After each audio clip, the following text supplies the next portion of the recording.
안녕하세요. 사랑하는 나그네교회 교회 여러분, 그리고 하나님의 말씀을 함께 즐거움으로 읽어가는 그리스도 안의 형제 자매된 교회 여러분, 오늘 우리가 읽을 주의 말씀은 욥기 20장입니다. 과연 욥의 호소를 들은 욥의 친구들은 욥의 마음을 이해하고 욥의 심정과 함께 같이 할까요?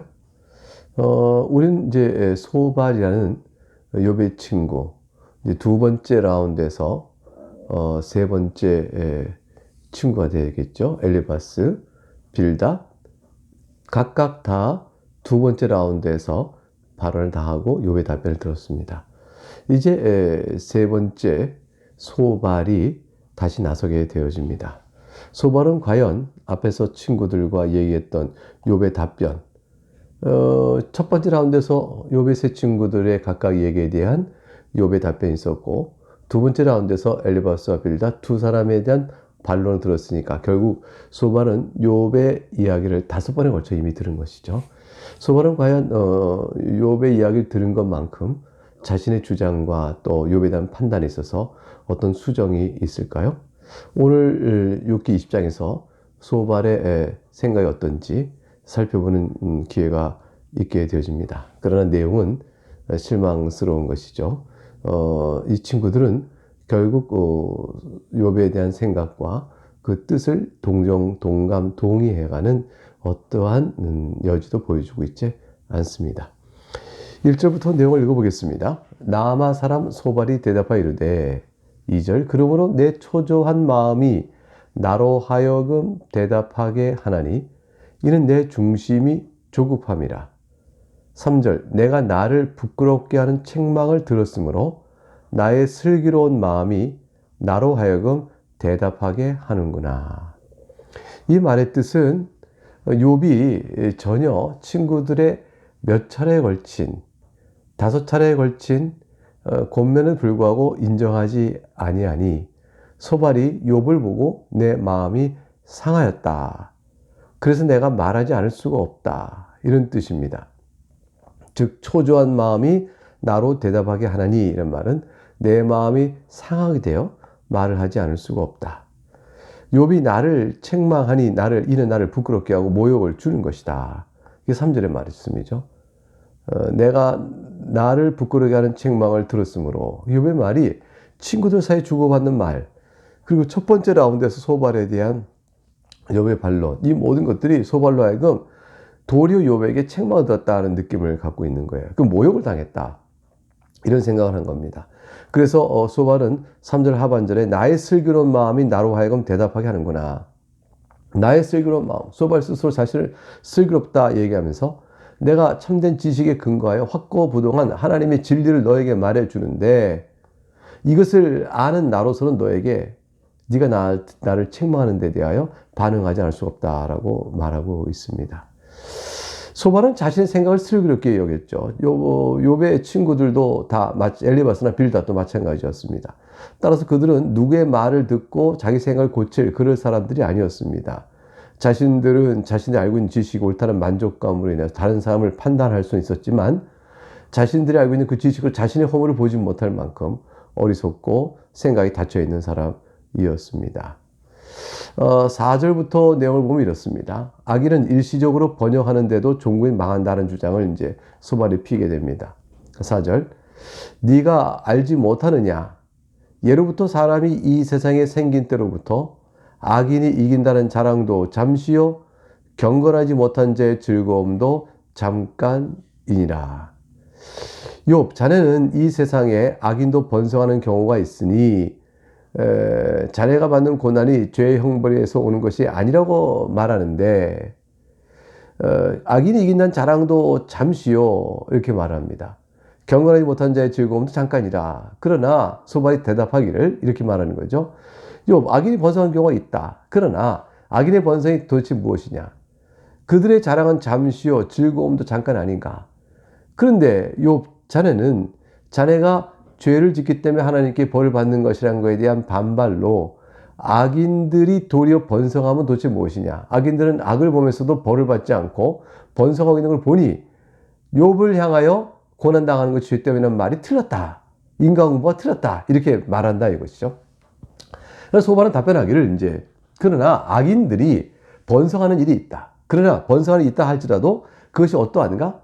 잠깐이요 잠시뿐 아닌가.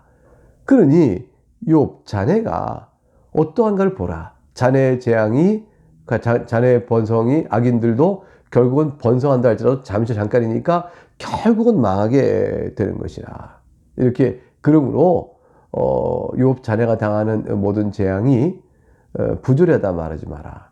악인들은 번성하니까 네가 의인이라도 이게 재앙을 당한다 라는 식으로 자신을 둘러대고 있지만, 그러나 악인들의 번성함은 잠시뿐인 만큼 결국에 망하니 자네가 당하는 이 재앙이 자네의 무죄함에서 오는 것, 하나님께 자네가 죄가 없음에도 불구하고 주는 것, 그렇게 생각할 수는 없는 것이라. 이것이 소발의 주장입니다.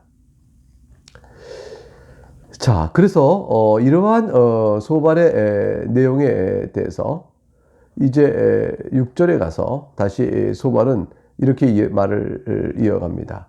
그 존귀함이 하늘에 닿고 그 머리가 구름에 미칠지라도 자기의 똥처럼 영원히 망할 것이라. 그를 본 자가 이르기를 그가 어디 있느냐 하리라.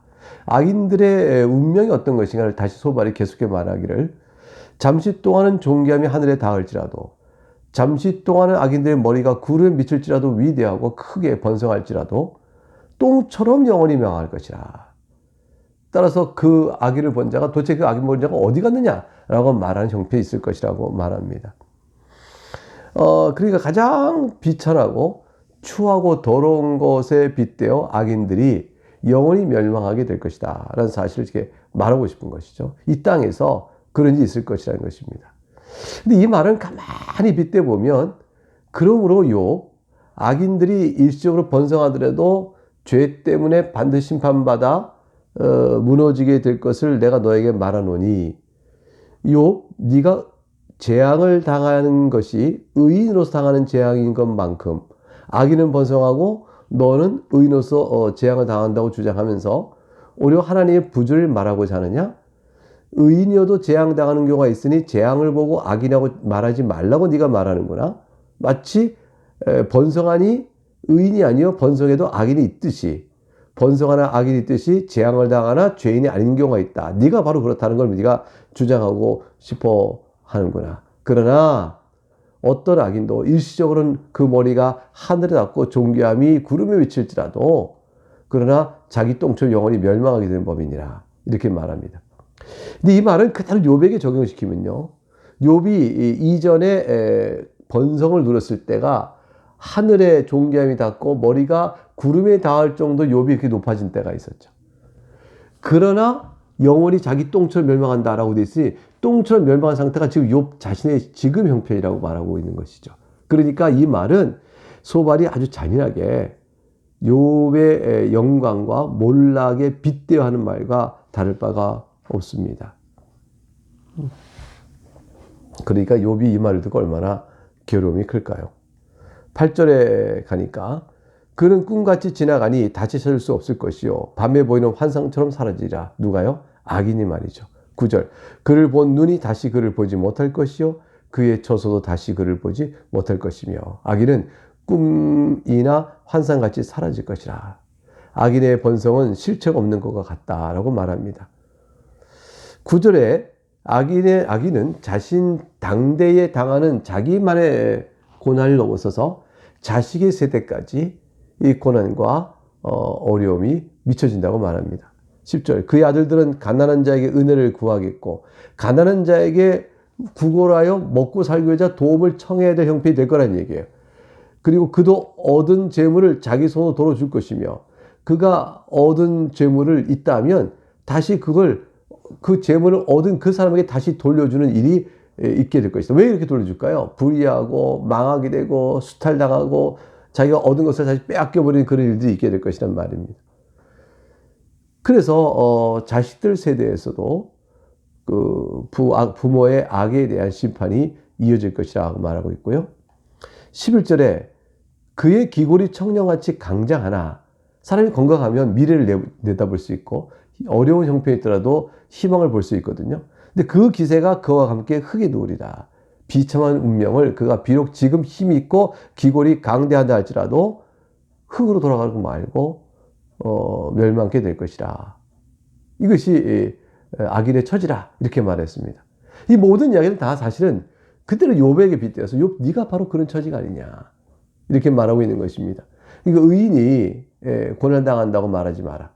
악인이 부흥하는 번성을 누린 것을 빗대어 의인이라도 고난당하는 것이 있을 수 있고 욥 자네가 당하는 고난에도 불구하고 자네는 의인이라고 주장하고 있지만 그러나 악인이 번성하는 점이 있는 것도 인정한다. 그러나 그 번성함이 있다 해서 일시적에 잠깐이요 잠시니 결국 이들이 다 지금 말한 것처럼 멸망하게 될 것이다. 근데 그렇게 다 멸망하게 된 악인의 모습이 욥의 모습이고 욥이 번성하고 존귀하며 하늘에 닿을 때 그때 모습이 바로 악인들의 일시적 번성함이라고 빗대어 말하고 있으니 소발은 그래 악인이라도 이 땅에서 번성할 때가 있다. 욥이 네가 봐도 그랬다. 네가 악인이었는데 번성한 것이라. 그런 악인이 완전히 자기 똥처럼 멸망하게 될 것이다. 지금 네가 그렇다. 이렇게 말하고 있는 겁니다. 그러면서 소발은 욥이 악인이라는 사실에 조금 더 달라질 사실이 없다. 욥은 악인이라 회개할 악인이라 회개하라 이렇게 말하고 있는 것이죠. 12절부터 14절 가게 되면 악인의 재물에 대해 설명합니다. 12절 그는 비록 악을 달게 여겨 혀 밑에 감추며 아껴서 버리지 아니하고 입천장에 물고 있을지라도 악인이죠. 그의 음식이 창자 속에서 변하며 뱃속에서 독사의 쓸개가 되느니라. 달아서 아낄만 하게 되어도 또 애지중지하여도 왕눈깔 사탕을 입에 다 물고 있어 너무 달잖아요. 어느새 그것이 독사의 쓸개가 돼서 너를 죽일 것이라. 15절 그가 재물을 삼켰을지라도 토할 것은 하나님이 그의 배에서 도로 나오게 하심이니 그는 독사의 독을 빨며 뱀의 혀에 죽을 것이라. 자기가 먹은 재물이 자기를 죽게 한다는 것이죠. 뱀의 독처럼 되어져서요. 17절 그는 강 곧 꿀과 엉긴 젖이 흐르는 강을 보지 못할 것이요. 18절 수고하여 얻은 것을 삼키지 못하고 돌려주며 매매하여 얻은 재물로 즐거움을 삼지 못하리니 이는 그는 가난한 자를 학대하고 버렸으며 자기가 세우지 않은 집을 빼앗음이니라. 악을 해양하며 재물을 꿀처럼 빨며 먹고 있을지라도 결코 악인의 것이 되지 못한다는 얘기를 하는 것입니다. 도리어 그것이 악인에게는 자기를 망치고 죽이게는 독이 될 것이라. 물이 꿀과 엉긴 젖이 흐르는 강이라는 것은 그 강물은 도도히 흐르잖아요. 그러니까 그것이 꿀과 엉긴 젖이 있다는 것은 아주 부유를 상징하는 겁니다. 참된 번영을 누리는 그 강. 그 강이 흐르는 강이 되는 것이니까 그런 강을 보지 못한다는 말은 그런 영구한 참된 번영을 보지 못한다라는 뜻이 됩니다. 학대하고 집을 빼앗다라는 것은 가난한 자의 삶의 토대까지 무너뜨리면서 자신의 부를 축적했다라는 것인데 그러나 그것은 그에게 즐거움이 되지 못할 것입니다. 왜냐하면 그것이 다 악을 통해서 이룬 것에 불과한 것이기 때문이죠. 하나님 심판하신다는 것입니다. 20절 그는 마음의 평안을 알지 못하니 그가 기뻐하는 것을 하나도 보존하지 못하겠고 21절 남기는 것이 없이 모두 먹으니 그런즉 그 행복이 오래가지 못할 것이라. 22절 풍족할 때에도 괴로움이 이르리니 모든 재난을 주는 자의 손이 그에게 임하리라. 탐욕은 만족을 모르고 그 모든 것이 곧 사라지게 되는 것에 불과한 재물을 붙들고 있는 겁니다. 그래서 이 탐욕은 지나치게 욕심을 부려서 어떤 악을 행해서도 재물을 얻어봐야 풍족한다 할지라도 그 재앙이 임하여 다 사라지게 될 것이다. 이런 말은 가만히 보게 되면 욥을 빗대하는 말 같지 않아요? 우리가 알지 못했던 악인임이 욥의 당한 재난을 통해 드러났다는 것이에요. 욥이 번성할 때는 우리가 욥의 악을 못 봤으나 그 악인이 재물을 누린다 할지라도 결국 빼앗아 버리시고 없애버리신 하나님의 손길을 생각할 때 욥 네가 당한 그 모든 것들은 우리에게 감춰져 있던 너가 악인이었음을 보여준다. 이제 그에게 소발의 이야기 수점이겠습니다. 23절 가게 되면 그가 배를 분리를 할 때에 하나님이 맹렬한 진노를 내리시리니 음식을 먹을 때에 그의 위에 비같이 쏟으시라. 이 무슨 말이에요? 즐길 시간이 없을 거라는 것입니다. 그가 병기를 피할 때는 놋 화살을 쏘아 꿰뚫을 것이요. 아무리 도망하여 철병기가 온다, 도망하자 하고 아무리 돕고 숨어봐야 소용이 없고 하나님의 화살이 그냥 쏘아 꿰뚫을 것이라. 그가 몸에서 맞은 화살을 으악 하면서 다시 화살을 빼어내어 살고자 하여도 번쩍번쩍하는 촉이 그의 쓸개에서 나오고 큰 두려움이 그에게 닥치니 하나님의 징계, 하나님의 무서운 심판은 결코 빼낸다 하여 피할 수 있는 것이 아니다. 그거로 인한 화가 미친다는 것이죠. 26절, 큰 어둠이 그를 위하여 예비되어 있고 사람이 피우지 않는 불이 그를 멸하며 그 장막에 남은 것을 해치리라. 욥이 바로 그런 어려움을 당했다는 사실을 말하는 거죠. 왜냐하면 욥이 1장 16절에 가게 되면 그가 아직 말하는 동안에 또 한 사람이 와서 이르되, 종이 와서 환난 당한 걸 말합니다. 근데 또 다른 종이 와서 또 말하죠. 하나님의 불이 하늘에서 떨어져서 양과 종들을 다 살라버렸나이다. 나만 홀로 피하였으므로 주인께 아뢰왔나이다. 이렇게 되어지니 큰 어둠이 그를 위해, 악인을 위해 예비되어 있고 사람이 피우지 않은 불, 하늘에서 내리는 불이 그를 멸하여 장막이 남아서 없게 하였다는 소발의 표현은 욥이 당한 그 어려움과 고난을 그대로 말하고 있는 거죠.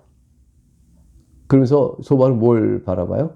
그러니 이와 같은 일을 당한 이 악인에게 미칠 것인데, 욥 자네가 당한 일이 악인이 당하는 이 고난과 재앙과 심판의 모습과 뭐가 다른가? 그러도 욥 자네가 죄가 없다 하겠는가? 27절에 하늘이 그의 죄악을 드러낼 것이요 땅이 그를 대항하여 일어날 것인즉, 욥 자네의 죄악도 하늘이 드러낼 것이고 자네의 죄악에 대항하여 땅이 일어날 것일세. 28절, 따라서 그의 가산이 떠나가며 자네의 가산이 다 떠나지 않았는가? 하나님의 진노의 날에 끌려가리라. 29절, 이는 악인이 하나님께 받을 분깃이요 하나님이 그에 정하신 기업이니 바로 자네가 무엇을 받았는가? 악인이 받을 분깃을 받았고 하나님이 정하신 기업을 당하고 있으니 자네가 바로 악인이 아닌가? 이것이 바로 소발의 주장인 것입니다. 욥은 이 소발의 책망과 이 주장에 대해서 뭐라고 답변을 할까요? 이 내용은 내일 욥기 21장을 읽으면서 함께 살펴보도록 하겠습니다. 오늘 여기서 마치겠습니다. 감사합니다.